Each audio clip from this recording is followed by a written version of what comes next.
కొన్ని కలలు ఒక స్వప్నం. స్కూటర్ మీద దక్షిణ దేశ యాత్ర. రచన దాసరి అమరేంద్ర.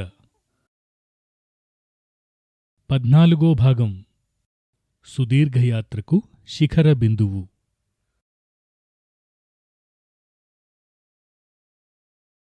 ఎనిమిదో రోజు ఇంకా ఉదయం మొదలు కాకముందే ఓ ఉదయ సంధ్యా సమస్య ఎదురైంది.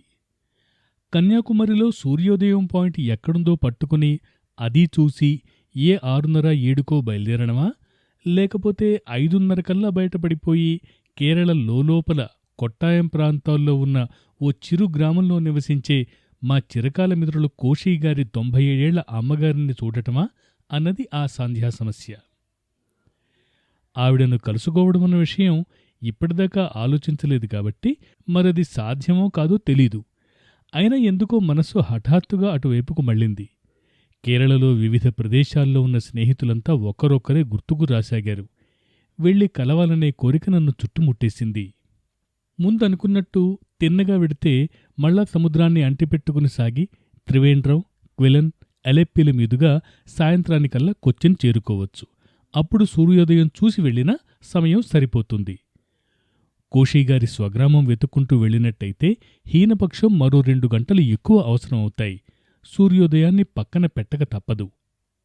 చివరికి సూర్యోదయాన్నే త్యాగం చేశాను. 5:15 కల్లా రోడ్డు పట్టుకున్నాను. Scooter the great Indian U turn తీసుకుంది. తిన్నగా వెళ్లేందుకు సముద్రం అడ్డు కదా. సముద్రాన్ని తూర్పు పక్కన ఉంచుకుంటూ బంగాళాఖాతపు అంచులను తడుముకుంటూ సుమారు 1200 కిలోమీటర్లు ప్రయాణం చేశాక సముద్రం పడమటి వైపుకు చేరింది. బంగాళాఖాతం స్థానంలో అరేబియా సముద్రం. ఎడమ నుంచి ఉదయించిన సూర్యుడు ఇప్పుడు కుడివైపున ఉదయిస్తాడు, ఎడమవైపున అస్తమిస్తాడు.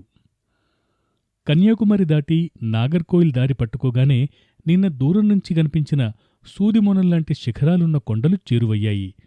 అప్పుడప్పుడే చీకట్లు తొలగి కాస్తంత వెలుగు పరుచుకుంటోంది. ఆ కొండల మధ్య చాలా విశాలంగా పరుచుకొని ఉన్న దీపాలు వెలుగుతున్న భవన సముదాయం. ఏదో కాలేజీనో ఆశ్రమమో అయ్యుండాలి.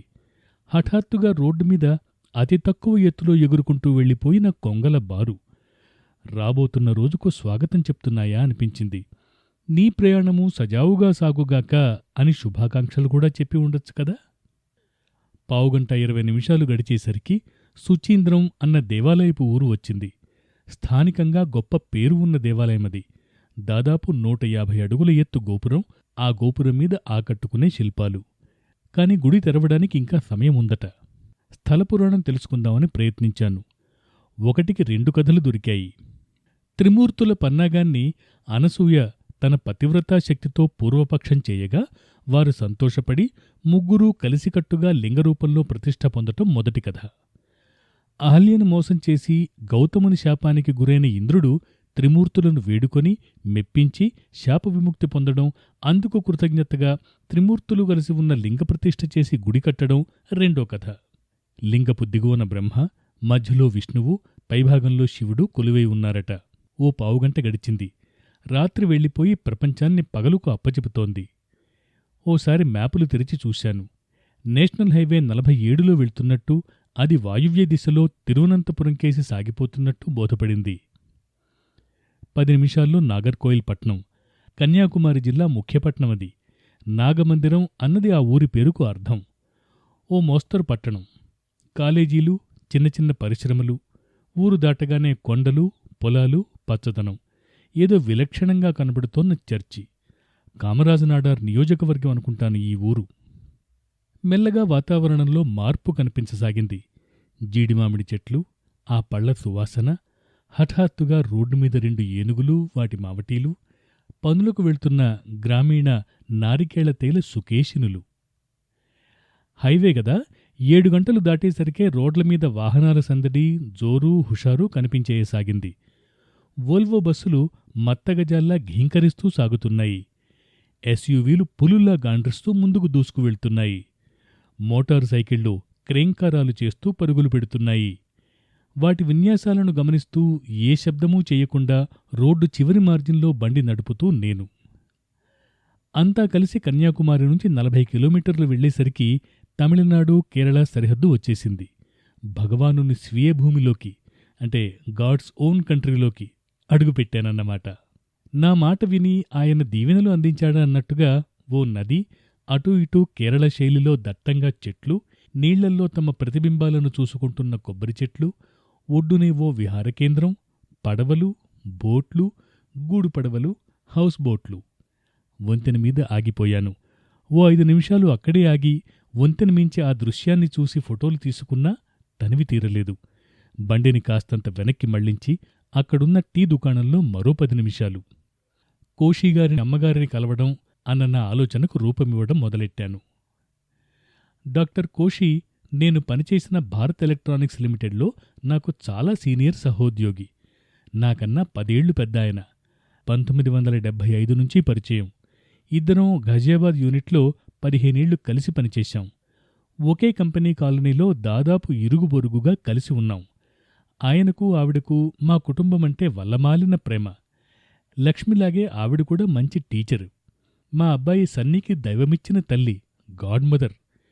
కోషిగారు నాకు మార్గనిర్దేశి. ఎన్నో విషయాల్లో నేను ఆయనను అనుసరించాను.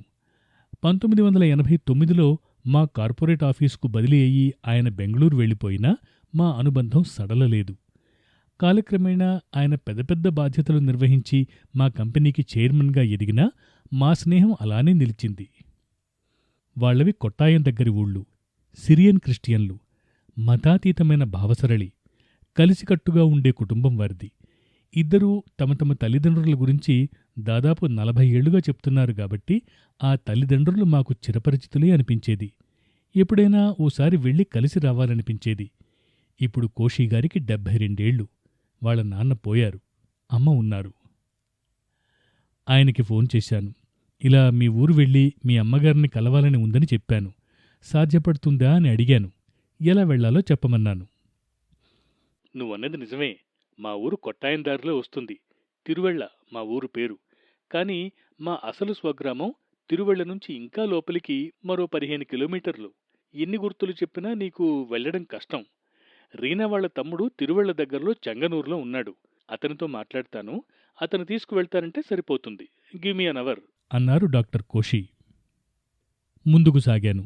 భగవంతుని భూమి తన సౌందర్యంతో నన్ను కట్టిపడేస్తోంది. అడుగడుగునా ఆగమంటోంది. మనసు పాడింది సన్నాయి పాట అన్న గీతం పదే పదే మనసులో మెదులుతోంది. తిరువనంతపురం ఇంకో 15-20 కిలోమీటర్లు ఉందనగా బలరామపురం అన్న దగ్గర ఇదే కోవలం బీచ్కి దారి అన్న బోర్డు కనిపించింది. కాసేపు ఊగిసలాట. అటు మళ్ళాలా, తిన్నగా వెళ్లాలా అని. కోషిగారి అమ్మగారిని చూసే వీలుంటే కనీసం దానికో 2 గంటలు అదనంగా పడుతుంది. ఇంకా 225 కిలోమీటర్లుంది కొచ్చిన్ చేరడానికి. అదో 6-7 గంటలు. అప్పుడే 9 దాటింది. మళ్ళా చీకట్లో బండి నడపవలసి వస్తుందేమో. కాస్తంత వెలుగు ఉండగానే వెళ్ళి కొచ్చిన్ నగరపు చైనా చేపల వలలు చూద్దామనుకున్నానే. అయినా కోవలాన్ని అలా తోసిరాజుని వెళ్ళిపోవడానికి ప్రాణం ఒప్పలేదు. ఓ 10 నిమిషాలు అలా చూసి వద్దామనుకుని వెళ్ళాను. కాస్తంత వాకపు చేస్తూ బీచ్ దగ్గరకు చేరేసరికి 9:15. చాలా చిన్న బీచ్ అది. కాని చూడచక్కనిది. అంతా కలిసి 1/2 మైలు కూడా ఉండదు. అర్ధచంద్రాకారం. అలజడి లేని చిన్న చిన్న అలలు. బీచ్ని ఆనుకొని వరస వరసంతా రెస్టారెంట్లు. వాటి వెనక హోటళ్లు. ఎక్కడ చూసినా పరిశుభ్రత.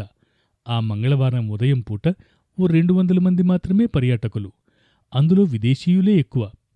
ఎండ కాగడానికి అతివాలు కుర్చీలు, పైన గొడుగులు, చేతిలో పుస్తకాలు, అడపాదడపా వెళ్లి నీళ్లలో ఓ మునక వేసి రావడం.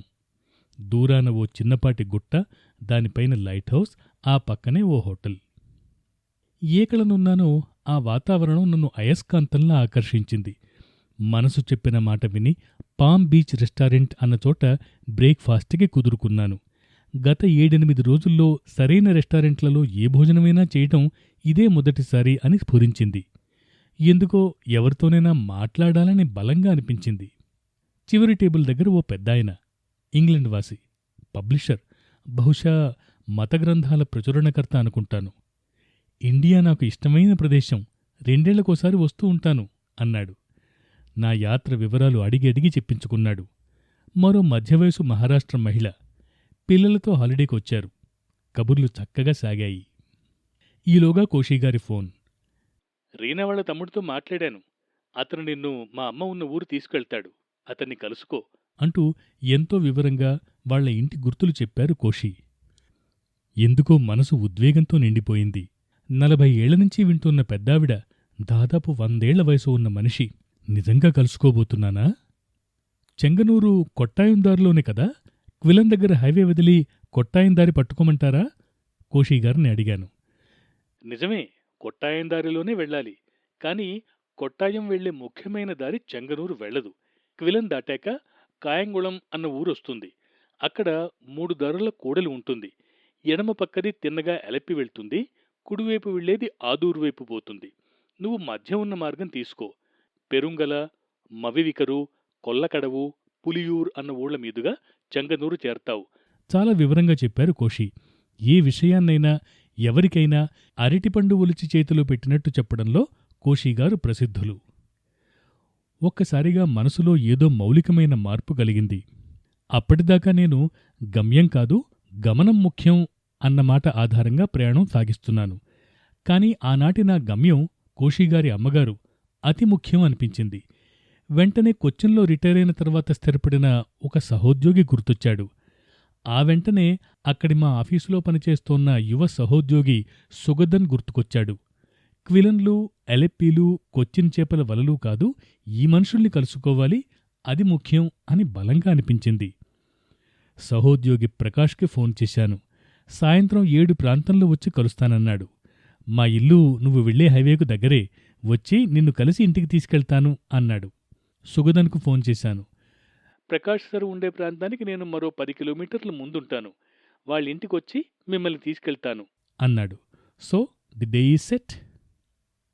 ఉదయం 11 ప్రాంతంలో కోవలం వదిలాను. ఇహ నా ఆలోచన, గురి, లక్ష్యం కోషిగారి సొంత ఊరు. అయినా సాయంత్రం 5ంటికి గాని అక్కడకు చేరలేకపోయాను. మళ్ళా హైవే, తిరువనంతపురం, అంతకుముందు వచ్చినప్పుడు తిరుగాడిన ప్రదేశాల జ్ఞాపకాలు, మరింత ముందుకు రహదారి, వాహనాలు. ప్రయాణంలో మొట్టమొదటిసారిగా వాహనాలను ఓవర్టేక్ చేయడమూ మొదలెట్టాను. హైవేలో మహాగంభీరంగా నడుస్తోన్న అతి భారీ వాహనాల పక్కకు చేరడం, వెన్నలో కత్తిని దింపినంత మెత్తగా స్కూటర్ ఆ వాహనం పక్కనుంచి నడపడం, దాన్ని దాటుకోవడం, సున్నితపు త్రాసు పళ్లెల్లో శ్రావణంతో బరువుల్ని సుతారంగా చేర్చినంత మృదువుగా, పసిపాపను పక్కలో పడుకోబెట్టినంత సుతిమెత్తగా మళ్లీ స్కూటర్ను వాహనం ముందు నుంచి ఎడమ చివరి మార్జిన్లోకి చేర్చడం అదో నైపుణ్యపు క్రీడ. రోడ్డు మీద మాత్రమే నేర్చుకోగల ప్రమాదకరమైన క్రీడ. అత్తింగర్ అన్న ఊరు దాటాక వర్కాలా బీచ్ వెళ్లే దారి అన్న సైన్ బోర్డ్. 2 ఏళ్ల క్రితం అక్కడికి వెళ్లి ఉన్నాను. కోవలం బీచ్ది వాణిజ్య సౌందర్యమైతే వర్కాలాది సహజ సౌందర్యం. సముద్రానికి 50-60 అడుగుల ఎత్తున చదునైన కొండగుట్ట.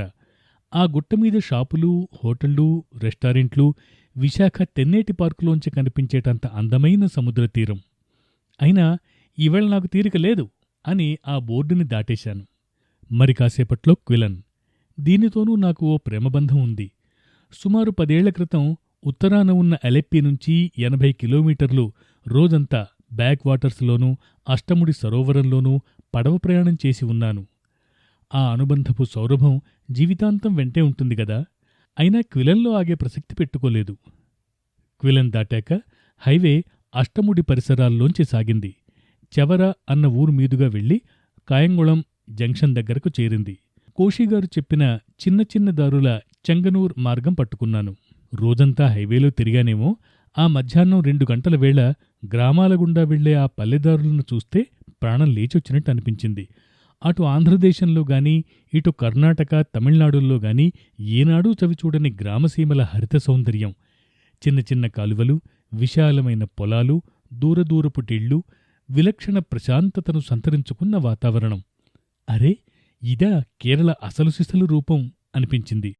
మసీదులు, చర్చిలు విరివిగా కనిపించాయి. అందులో కొన్ని మామూలు గ్రామాల ఆర్థిక స్థోమతకు పై అంచున ఉన్నవి.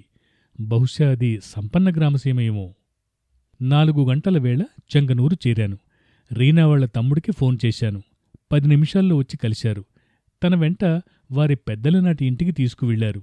అంటే అది రీనాగారు పుట్టి పెరిగిన ఇల్లన్నమాట. అతను నాకన్నా 1-2 ఏళ్లు పెద్ద. నాలాగే పబ్లిక్ సెక్టర్ కంపెనీల్లో పనిచేసి పదవీ విరమణ తర్వాత స్వగ్రామం చేరుకున్నాడు.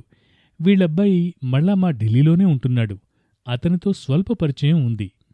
ఓ పావుగంట అతిథి మర్యాదల తర్వాత రీనా చిన్నతనంలో తిరుగాడిన ఇంటిని, ఇంటి చుట్టూ ఉన్న విశాలమైన ఆవరణను తనివితీరా చూసుకున్నాక కోషీగారి ఊరు బయలుదేరాం. అదో 40 నిమిషాలు. మధ్యలో కోషీగారు చదువుకున్న హైస్కూలు కనిపించింది. మన మంచి మిత్రుడు, గురువు చదువుకున్నది ఈ చోటనా అని ఒళ్ళు పులకరించింది. కలాం గారు ఎక్కడ చదివితే మనకెందుకు? నాకు కలాం కన్నా కోషీనే ఎక్కువ. 5 గంటలకు కోషీగారి ఇల్లు చేరాం. స్కూలుకు వీరి ఇంటికి మధ్య చిన్న చిన్న గుట్టలు, అడవులు, రబ్బరు తోటలు. వాటన్నిటి మధ్య వీరి ఊరు, ఇల్లు. 2 అంతస్తుల చిన్న ఇల్లు అది.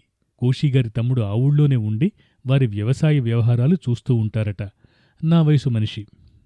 మా అందరికన్నా 30-35 ఏళ్ల పెద్దావిడ కోషీగారి అమ్మ నాకోసం ఎదురు చూస్తూ కనిపించారు. అంతా కోషీగారి పోలికలే. తనంతట తానే మెల్లగా నడిచి వచ్చి పక్కన కూర్చున్నారు. కూర్చుని కబుర్లు చెప్పారు. రీనా, కోషీ మీ గురించి చెప్తూ ఉంటారు. మీరు నాకు పరిచయమే అన్నారు. చదువుకున్న మనిషి. బహుశా మెట్రిక్యులేషన్ చేసుంటారు. ధారాళంగా కాకపోయినా కొంచెం కొంచెంగా ఇంగ్లీషు వాక్యాలు మాట్లాడగలిగారు. సంభాషణ సరళంగానే సాగింది. కోషీగారంటే మాకెంతో గొప్ప. మరి మీకు ఆ భావన ఉండి ఉండాలి గదా అని నేనంటే హుందాగా నవ్వారు. ఎందుకో అడగాలనిపించింది. Are you happy? Happy with your life? Oh, very much happy. Switch నొక్కితే లైట్ వెలిగినట్టు ప్రశ్న వినగానే ఆమె మొహంలో అత్యంత వెలుగు. ఆ వెలుగును చూడగలగడం నా ఈ సుదీర్ఘ యాత్రకు శిఖరబిందు అనిపించింది. ఓ అరగంట గడిపి అక్కడి నుంచి బయటపడ్డాం. చెంగనూరు చేరుకుని మళ్ళా నా యాక్టివా ఎక్కేసరికి 6 అయిపోయింది. చీకటి ముసిరేవేళ. ఎలెప్పి ఎంత దూరం? దారి ఎలా? అక్కడ్నుంచి కొచ్చిన్ ఎంత దూరం? ఎలెప్పి 40 కిలోమీటర్లు. అక్కడ్నుంచి కొచ్చిన్ మరో 60. చీకటి ప్రయాణం తప్పదన్నమాట. ఈరోజు మా ఇంట్లో ఉండి రేపుదయం వెళ్ళొచ్చు గదా? రీనా వాళ్ల తమ్ముడి సలహా. లేదండి, కొచ్చిలో స్నేహితులకి చెప్పుంచాను నా జవాబు. చెంగనూరు నుంచి అలెప్పి ఎలా వెళ్లాలో అతి వివరంగా చెప్పారాయన. ప్రకాష్కు, సుగదన్కు ఫోన్లు చేసి 8-8:30కు గాని కొచ్చిన్ చేరుకోలేనని చెప్పాను. నా ప్రోగ్రాంతో పాటు అందరి కార్యక్రమాలను అడ్డదిడ్డంగా మార్చేసినందుకు నామీద నాకే గొప్ప అసహనం. నిజమే, కోషీగారి స్వగ్రామం 2 గంటలనుకున్నది 4 గంటలు పట్టేసింది. అయినా ఆ అపురూప అనుభవం పొందాక అసహనాలు అనవసరం కదూ.